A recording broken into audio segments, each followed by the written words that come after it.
അസ്സലാമു അലൈക്കും വറഹ്മത്തുള്ളാഹി വബറകാതുഹു.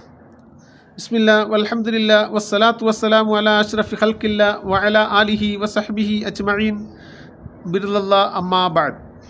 അൻ-നിളാമുൽ ഖാനൂനി ലിസ്തിഹ്ലാക്കി ത്വആമി വശ്ശറാബ്. കുലൂ വശ്റബൂ വലാ തുസ്രിഫൂ ഇന്നഹു ലാ യുഹിബ്ബുൽ മുസ്രിഫീൻ.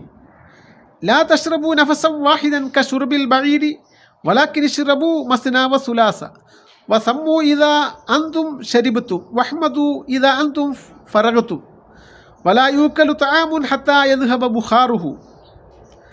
ആദാബുൽ അക്ലി വസ്ൽ യദൈനി വൽ ഫമി ഖബ്ല അൽ അക്ലി വബഅദഹു. അത്തസ്മിയത്തു ഖബ്ല അൽ അക്ൽ. അൽ അക്ലു ബിൽ യമീനി അൽ അക്ലു മിമ്മാ യലിഹ്.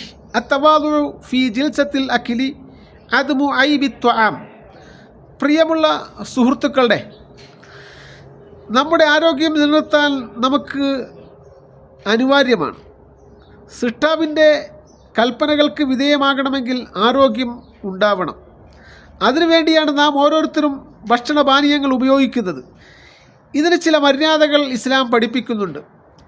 ഭക്ഷിക്കുന്നതിന് മുമ്പ് ശേഷവും കയ്യും വായയും കഴുകുക. ആരംഭത്തിൽ ബിസ്മി ചൊല്ലുക. വിട്ടുപോയാൽ കഴിക്കുന്നതിനിടയിൽ ഓർത്തു കഴിഞ്ഞാൽ ബിസ്മില്ലാഹി അവ്വലഹു വ ആഖിറഹു എന്ന് ചൊല്ലുക. ചെറിയ കുട്ടികൾക്ക് മാതാവ് പാലും ഭക്ഷണവും കൊടുക്കുന്ന സന്ദർഭത്തിൽ ബിസ്മി ചൊല്ലി കൊടുക്കുകയാണെങ്കിൽ ആ കുട്ടിയുടെ ജീവിതത്തിൽ ഉടനീളം മറക്കാൻ പറ്റാത്ത ഒരു പാഠവുമായിരിക്കുമെന്നതിൽ യാതൊരു സംശയവുമില്ല. വലത് കൈകൊണ്ട് ഭക്ഷിക്കുക. പാത്രത്തിൻ്റെ മുൻഭാഗത്തു നിന്ന് തുടങ്ങുക. ഭക്ഷണം കഴിക്കുന്നതിന് വേണ്ടിയുള്ള ഇരുത്തത്തിൽ വിനയം പുലർത്തുക, അഥവാ ഇരിക്കുന്നതിൽ ചാരിയിരിക്കാതിരിക്കുക.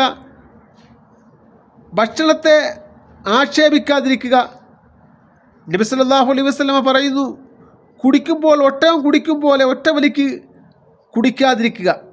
2 or 3 പ്രാവശ്യമായി കുടിക്കുക. തുടക്കം ബിസ്മി കൊണ്ടും അവസാനം ഹംദ് കൊണ്ടും പര്യവസാനിപ്പിക്കുക.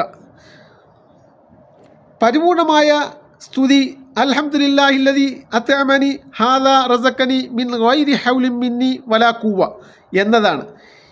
ഈ ആദാബുകൾ പാലിച്ചുകൊണ്ട് അന്നപാനീയങ്ങൾ ഉപയോഗിക്കുകയാണെങ്കിൽ മാത്രമേ യഥാർത്ഥ ഫലം ലഭിക്കുകയുള്ളൂ. കാര്യങ്ങൾ മനസ്സിലാക്കി പ്രവർത്തിക്കാൻ റബ്ബുൽ ഇസ്സത്ത് തൗഫീക്ക് ചെയ്ത് അനുഗ്രഹിക്കുമാറാകട്ടെ. ഇങ്ങനെയുള്ള വിജ്ഞാനങ്ങൾ മറ്റുള്ളവരിലേക്ക് ഷെയർ ചെയ്യാൻ നാം ഓരോരുത്തരും തയ്യാറാകുക. നന്മകൾ വർദ്ധിപ്പിക്കുക.